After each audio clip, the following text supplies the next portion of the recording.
Buddhism by Rissa Howard, Katie Cosentino, Victoria Bermudez, and Shoshana Promer. The Buddhist religion only had one significant symbol, and it was called the Eightfold Path. It is very important to Buddhists because it helped them stop desire, also known as nirvana. It had 8 values. It was right views, right intentions, right speech, right action, right livelihood, right effort, right mindfulness, and right concentration. In the background, you will see a picture of the spoke of the wheel with a bunch of spokes that represent the values.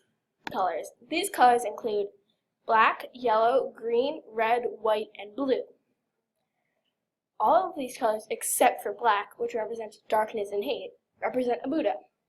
The blue represents the meditation Buddha, the white represents the purity Buddha, the red represents the perseverance Buddha, the green represents the youth Buddha, the yellow represents the stability Buddha, and that's it. As you can see by our background, which is the Buddhism flag, all of these colors, except for black of course, are represented on it.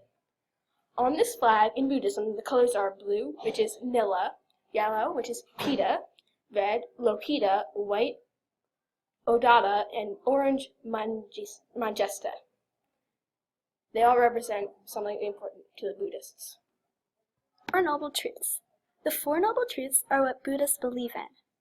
The first one, all life is suffering.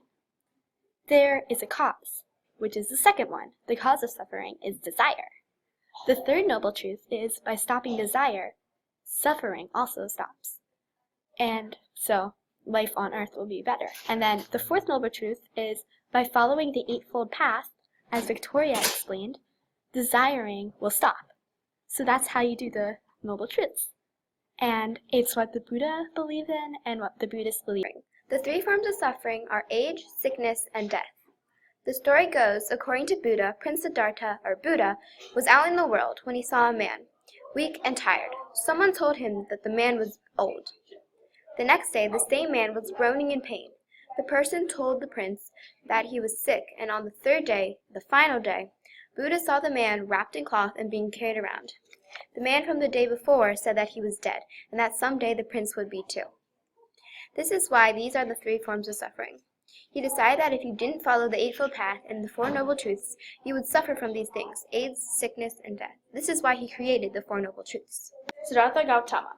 He was born a prince and lived in a palace until he was 29 years old. He was an ascetic and practiced meditation every single day. He founded India in 600 BCE. The photo at right is what people think he looked like. I'm sure you're now wondering, how did Buddhism spread through Asia? Well, I'm going to tell you. It started in India and then moved towards Afghanistan and towards China. From China, it moved towards Korea and Japan, and then started moving down towards Cambodia. And then from there it went like all around, as you can see from all the arrows. But then it moved down through Indonesia and then came everywhere around the world. And as we're going to tell you soon, it's everywhere now, including the United States of America. Beliefs. As you know, the Four Noble Truths, the truth of suffering, the cause of suffering, the path to the end of suffering, and the end of suffering, are what they believed. They also believe that people can reach enlightenment, which is the perfect world, by living according to the teachings of the Eightfold Path.